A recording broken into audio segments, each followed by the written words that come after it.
zvinomwe mwoyo uri kuti ndodiko Sonja ari kuda kubva rukando nomukontakta here kuti Sonja uya udurure papeji renyika zvino ndikatarisa 3,000 pamwedzi ndikumva ndadzikama kiloshe kilodekwa nekuti Sonja unenge une kacha une bhegi remarisitsikani une bhegi dodiko ndaska Sonja unogona kukwidza sarari yangu ero woisa kana pa 5,000 pamwedzi ndokupa chikuva because peji rangu ndirenyika kai kungodai Sonja zvinozara matimana asi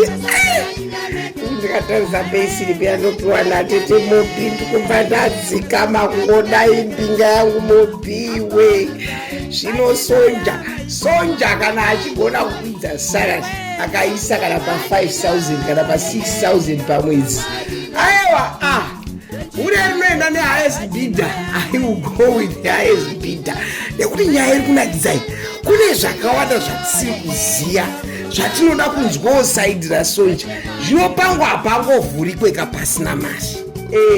ndosaka muri kuona ndiri kunyanyovarira kwachivayuka kungoti kose kwachivayuka kungoti nekuti mahighest bidder saka Sonja kana agona kukwidza mari 6,000 5,000 pejiro kuva icho nyika yoziva nekuti tinoda kuziya masaidi ese munondiziya ndakafunda kaini equilibrium we did it in physics equilibrium balanced sides we need balanced sides but for now akaindigombira kuti ndizvoti zvinoane mari erisonja because highest bidder naye akangodurura kudai chiri kubvira akangoikwidza mari 3,000 chiri kubvira